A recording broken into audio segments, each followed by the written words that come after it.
Imagine this. You're standing in the middle of a packed subway station during rush hour. Bodies brush against yours as strangers pass by, eyes locked to phones, lips sealed, their expressions dull and unreadable.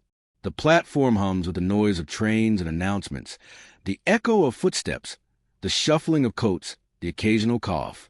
You're surrounded by hundreds of people, and yet you feel utterly alone, more alone than you ever have in a quiet room by yourself. Why? Why does the presence of others sometimes intensify our sense of absence? You scan the faces around you. Not a single one looks back. You're a part of a living organism, yet entirely disconnected from it, like a ghost with a heartbeat. Each person is in their own world, carrying invisible burdens, dreams unspoken, wounds unhealed. And still, they walk on side by side, as if proximity should equal connection. But it doesn't. You could scream, and no one would care, unless it interfered with their commute.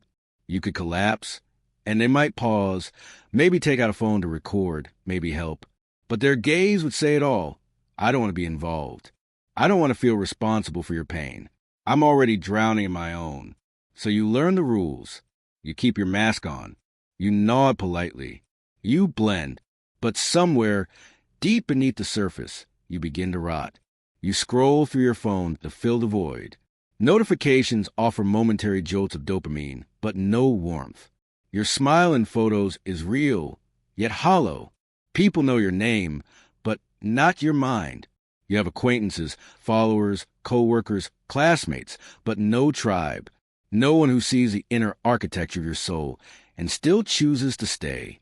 Loneliness, it turns out, isn't measured by how many people are around you. It's measured by the depth of connection you lack. And here lies the paradox. Never in history have we been more interconnected, and never have we been more alone. We live in densely populated cities, attend universities with thousands of students, work in open-plan offices, ride buses and train shoulder to shoulder.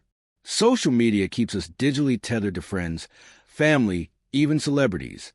Yet studies show loneliness is rising dramatically. Depression, anxiety, even suicide rates are climbing in tandem.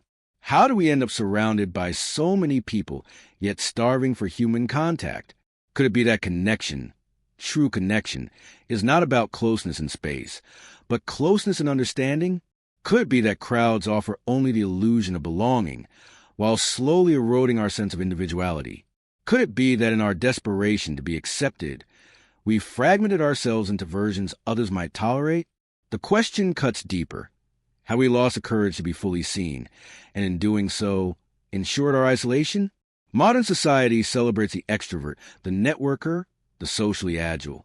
We're told to smile, to be good vibes only, to avoid being too heavy, too strange, too intense. But what if your soul is heavy? What if your thoughts are strange? What if your mind is intense, and your silence is simply the echo of a world that never truly made space for you? You begin to wonder if anyone really knows anyone anymore, if friendships have become mutual performances, if intimacy has become a transaction, if modern love is just shared loneliness in disguise. The crowd is not always a community. Sometimes it's a mirage, a reflection of what we wish humanity still was. You walk through streets lined with cafes, gyms, co-working spaces. People laugh, talk, pose, flirt. But you notice something eerie behind their eyes. The need to be seen. Not known, not understood, just seen. As if existence now hinges on external validation, and invisibility is a new death. You ask yourself what's more painful, being isolated in solitude or being isolated in the presence of others. The truth stings. One kind of loneliness is a quiet ache. The other is a scream you're not allowed to voice. So you bury it. You keep going. But something within you grows restless. It scratches at the edges of your mind, whispering that this is not how humans were meant to live. That crowds should not be prisons. That noise should not replace meaning. That a life without authentic connection is a slow kind of suffocation, one no one sees because we're all holding our breath together. You wonder if anyone else feels this. They do, and that is where the real story begins. Loneliness is not new, but this kind of loneliness, this haunting disconnect in the middle of noise and nearness, is uniquely modern. It is subtle, chronic, and invisible. It doesn't scream. It simmers. And it thrives not in emptiness, but in abundance of people, of noise, of performance. So what exactly is broken? To understand, you must ascend beneath the surface of the everyday, beneath smiles and handshakes and witty captions, beneath the polished rituals of the modern world. There, in the subterranean layers of the human psyche, lies a fracture, a quiet betrayal we've come to normalize. We are divided from ourselves. Carl Jung called it the persona, the mask you wear to meet the demands of society. It is necessary to an extent. Without a persona, you'd be raw and exposed. But the danger arises when the mask becomes a self.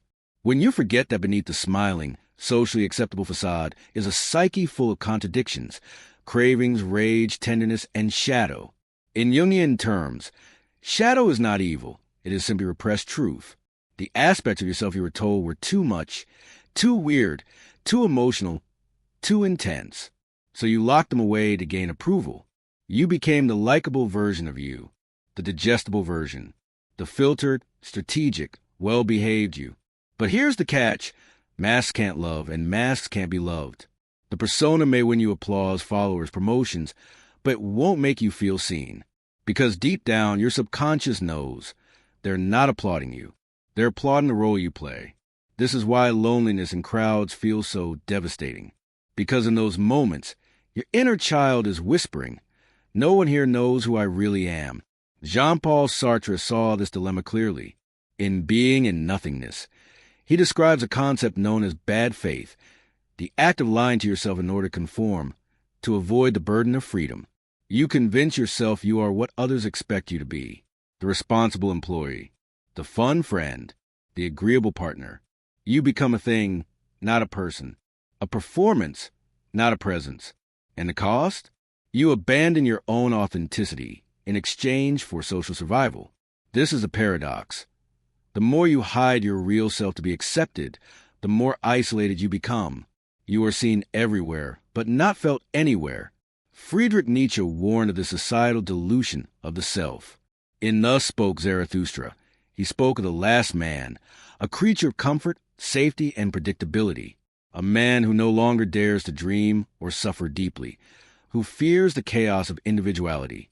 This last man surrounds himself with others, yet is utterly alone because he has forsaken the fire within. What Nietzsche feared has become commonplace, the commodification of personality. We now curate ourselves for public consumption. Our hobbies become aesthetics. Our pain becomes hashtags. Even vulnerability is monetized. And in this glossy parade, we lose contact with what's real. Aldous Huxley in Brave New World predicted a future where humanity will be drowned in distractions, where we be so constantly entertained that we forget how to feel.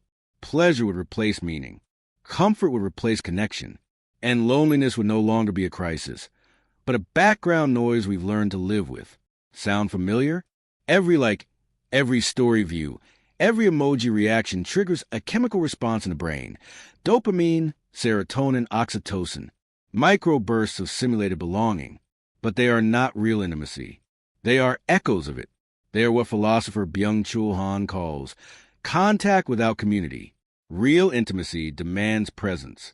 It demands silence, risk, time. But we are conditioned to avoid these.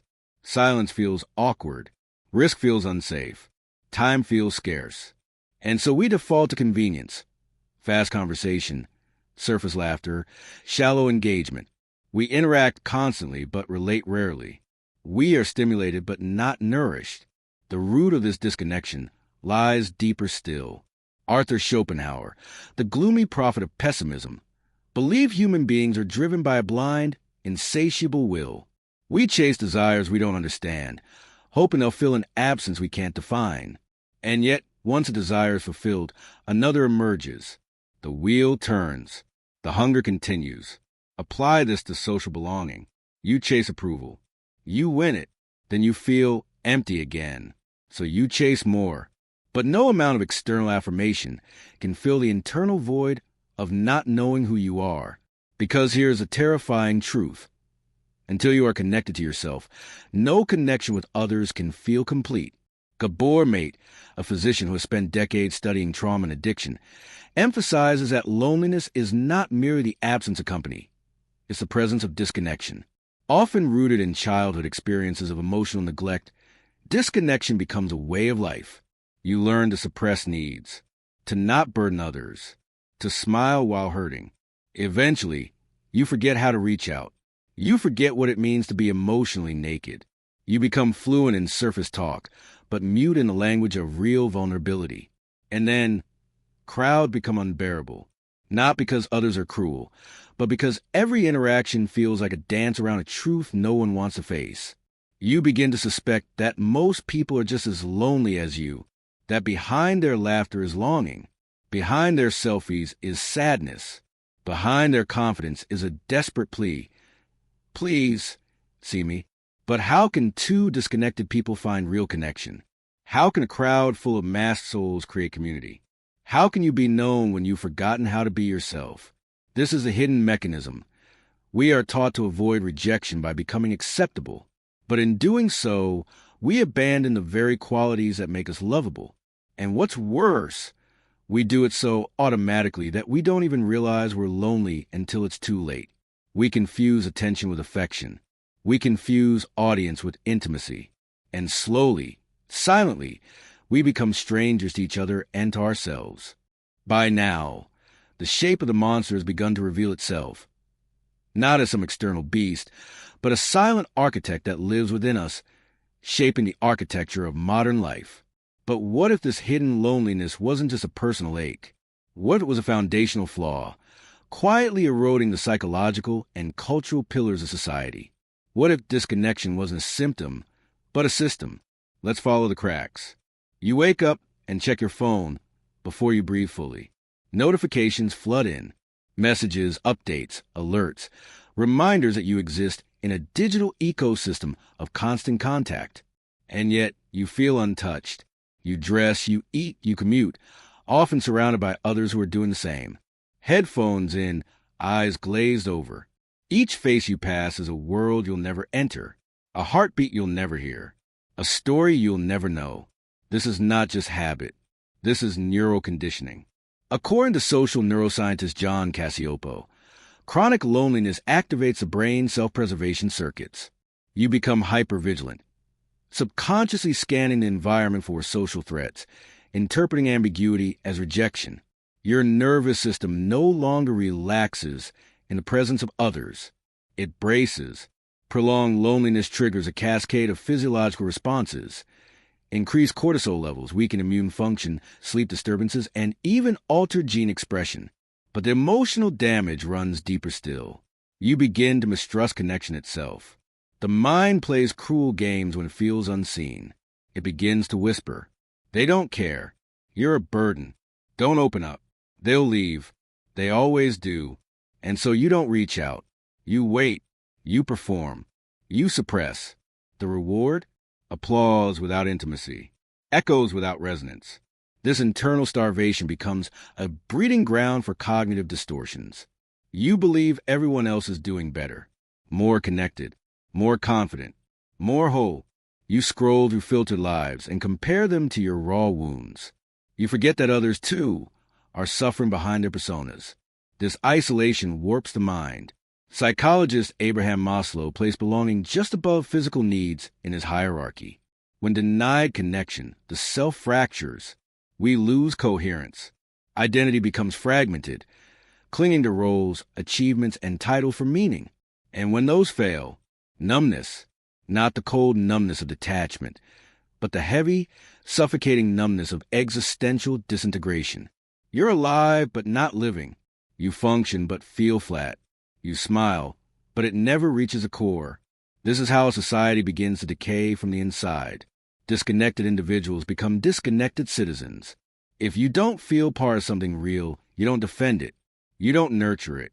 You consume. You withdraw. You protect your corner and hope for survival. Lonely people are more susceptible to extremist ideologies, not because they're irrational, but because they're starved for meaning, for identity, for a tribe. Social isolation is a potent predictor of radicalization, as well as mental illness, addiction, and suicide. Let that sink in Loneliness fuels violence. Against the self. Against others. Against truth itself. The marketplace understands this all too well. Algorithms exploit your hunger for connection. They track your sadness, your clicks, your delays and scrolling. They offer not community, but continuity. The next reel, the next product, the next dopamine spike. Because a lonely consumer is the most predictable kind. You will buy to feel included. You will post to feel seen. You will conform to feel safe. And yet, none of it satisfies. It only deepens a divide. This cycle of alienation perpetuates a world where we are collectively disembodied. We don't touch enough. We don't linger in each other's presence. Eye contact has become awkward. Silence is threatening. Emotional honesty is rare. When was the last time you looked into someone's eyes and saw their soul unclothed? Instead, we engage in pseudo-intimacy, trauma bonding in group chats, hyperfast vulnerability on first dates, disclosing pain for clout. But these aren't bridges, they're loopholes, workarounds, fragments of truth devoid of the slow trust building that real closeness demands. And the worst part? Many don't even realize what they're missing. They've never felt true communion, never shared silence without shame, never wept in someone's arms without fear of being judged, never laughed until the mask cracked open and the real self poured out. When this becomes a norm, relationships become transactional. Love becomes performance. Empathy becomes strategy. And what does that do to a human soul? It shrinks, not instantly, not dramatically, but inch by inch. You lose access to your inner world. Your dreams fade. Your voice trembles. You forget what it felt like to be held, not just touched. Eventually, you stop reaching. Then you stop hoping. And finally, you stop feeling. That is the unseen death, the slow erosion of spirit, the spiritual anemia of the modern age. And it's contagious, because lonely people cannot model connection. They cannot teach what they have never received. So they pass down avoidance, fear, distrust, emotional illiteracy. Parents who were never seen by their own parents cannot truly see their children. Teachers numb to their own longing cannot awaken their students. Leaders alienated from themselves governed by force, not resonance. And yet, the soul remembers. Deep beneath the numbness is a pulse, a flicker, a scream in the dark. There must be more than this. There must be a way back to presence, to feeling, to each other. But it won't be easy, because escaping this trap requires unlearning everything society told you about strength, success, and selfhood. It demands risk, rebellion, reclamation. Most won't make it, but you can if you're willing to step into the fire. If you're willing to shatter the mirror and meet yourself, unmasked, untamed, and unafraid. Only then can you begin the journey home. Let's imagine this differently now. You're still in the crowd, still walking the same avenue, still surrounded by bodies and chatter and sound. But something has changed, subtle at first, an unsettling crack in the smooth rhythm of the world. A question has rooted in your spine. What if I stop pretending? This is where rebellion begins, not in fire or fury, but in presence. Because the deepest rebellion in a world of masks is to show your face, to speak the truth, even if your voice shakes, to refuse performance when performance is expected, to stand in front of another human being and not flinch from your own depth. But how? How do you dismantle a prison when its bars are built into your nervous system? When the guard is your fear and the lock is shame? You begin by telling the truth, first to yourself. You sit in the discomfort. You listen to the parts of you that have gone silent, your grief, your rage, your joy, your yearning. You ask, what am I hiding from? Who taught me to hide? You stop scrolling long enough to feel the ache you spent years running from, the ache of disconnection, the ache of pretending. This is not weakness. This is a beginning of power. Carl Jung warned, until you make the unconscious conscious, it will direct your life and you will call it fate. The rebellion begins with awareness. It begins when you name the wound. And then you do the unthinkable. You let someone see it. Not everyone. Not the internet. Just one. Someone who's earned the right to witness you. You show them the messy truth, the part you thought would drive them away. And you watch terrified, trembling as they don't leave, as they stay. It will feel like blasphemy at first, then liberation. This is how intimacy is born, not through endless words, but through mutual nakedness. Emotional honesty is erotic, sacred, electric. It is what makes life feel real again. But you must go further. You must begin to create micro-realities of authenticity in your daily life. Spaces where masks are not required. Conversations that do not revolve around output or image. Gestures that defy the algorithm. Start small. A moment of eye contact that lingers. A question that goes deeper than, "How are you?" A pause before responding. An apology given without defense. A compliment without agenda. These are acts of revolution in a world addicted to speed and spectacle. Viktor Frankl, the psychiatrist and Holocaust survivor, insisted that meaning is not found, it is made. It is created moment by moment through courageous choices. Even in suffering, even in despair, we can choose to reach out, to connect, to affirm life through relationship. You will be tempted to retreat. You will fear rejection. And yes, sometimes you will be rejected. But even in rejection, you are closer to real than when you hid, because to love and to be loved is not about being perfect. It is about being witnessed in truth and still chosen. There is no shortcut, no app, no trick, only risk, only presence, only vulnerability. And you are not alone in this fight. Throughout history, there have been others who rebelled against alienation.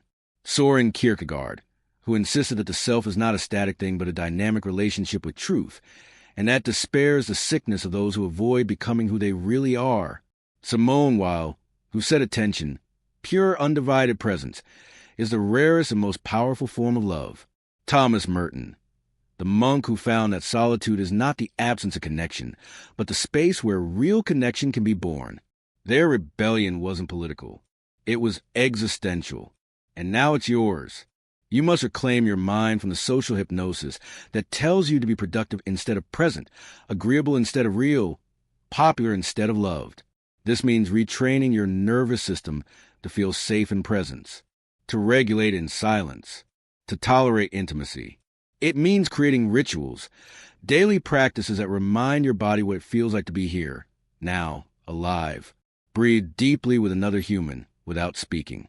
Sit in stillness and notice the thoughts you run from. Write a letter you don't send. Just know what your truth sounds like. Hug longer than feels comfortable. Say, "I don't know," and mean it. Each act, though small, is sacred. You are reclaiming your humanity from machinery of disconnection. You are learning that real connection is not built on charisma or charm, but on truth-telling and truth-holding, on being someone others feel safe to be human with, on holding eye contact until the masks slip away and something ancient stirs. And that brings us to the most radical truth of all. You cannot wait for the world to change. You must become the change. You must embody the depth you long for. You must create the intimacy you were denied. No one will do it for you. But if you do it truly, unapologetically, others will follow. One conversation, one embrace, one moment of honesty at a time. And slowly, the crowd will begin to shift from performance to presence, from fear to resonance, from loneliness to love. You will no longer walk through crowds as a stranger. You will walk as a light, small, flickering, but real. And others, still in shadow, will recognize it. Not because you're loud, not because you're perfect, but because you dare to be fully alive. There's a silence deeper than the absence of noise. It lives inside you, a silence that hums beneath every conversation, every party, every shared photo, every moment you smile when your soul is aching. This silence is not emptiness. It is you, waiting to be heard. And perhaps now, after all the layers peeled, masks discarded, and truths unveiled, you're finally ready to listen. Because the final realization isn't about fixing loneliness. It's about understanding its purpose. What if this haunting disconnection wasn't a flaw in your design, but a compass? What if loneliness is not your enemy, but the messenger of something sacred? What if your very ache to belong is a signal that you were never meant to do life at the surface? You were built for depth, for communion, for truth so raw it terrifies and awakens. And every time you felt unseen in a room full of people, every time you played a role and hated yourself for it, every time the applause rang hollow, you were being called home. Loneliness isn't just a wound. It's a signal that your soul is still alive in a world that teaches numbness. This is a final paradox. Loneliness is not the absence of others. It is the absence of your own presence with yourself. All along, you've been searching for someone else to sit with your pain, to understand the chaos in your head, to fill the void you dare not face alone. But what if the one you've been waiting for is you? This isn't just poetic sentiment. It's neurological fact. In neuroscience, the concept of co-regulation describes how our nervous system seeks safety in connection with others. But what few realize is that self-regulation, the ability to hold our emotions, stay with discomfort, and not abandon ourselves, activates the same centers of healing. Meaning, you can become your own safe place. You can witness your own loneliness without judgment. You can show up for yourself in the exact way you wish someone else would. The ultimate loneliness is the abandonment of self, and the ultimate intimacy is reunion with the parts of you you've exiled, the shame, the rage, the hunger for love, the need to be held, the fear of being too much or not enough. You were never too much. You were simply surrounded by people who had grown too small, too scared, too hollowed by a society that forgets the soul. But you are remembering, and now you begin to understand. True connection doesn't start with another person. It starts in the quiet moment when you stop running, when you sit down inside your own mind and whisper, "I'm listening," when you can hold your own sadness without needing to escape it, when you can laugh alone and not feel foolish, when you no longer need crowds to forget yourself, but instead seek solitude to find yourself. Then, and only then, can you walk back into the world whole? Because now, you do not enter the room begging to be seen. You bring seeing. You do not cling to others as proof of your worth. You offer worth through your presence. You are not looking for someone to complete you. You complete the space simply by showing up as you truly are. And that's when something magical happens. The world responds differently. People feel you, not just see you. They feel safer around you because you are safe in yourself. They open because you're open.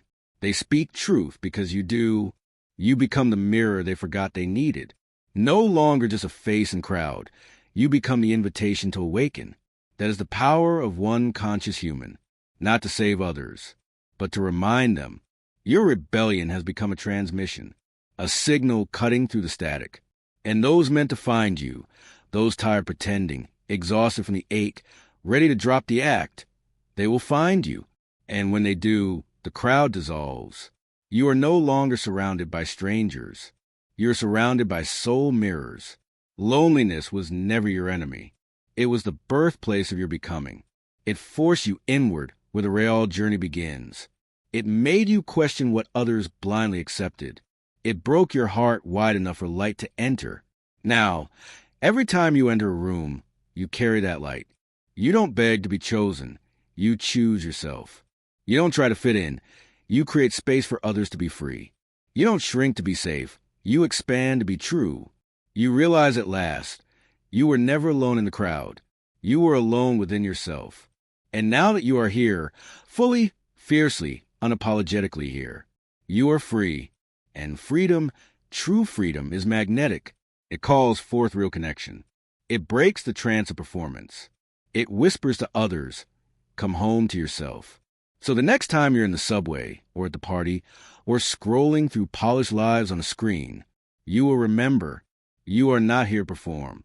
You are here to feel, to love, to see, to be seen. And in that, you are never truly alone again.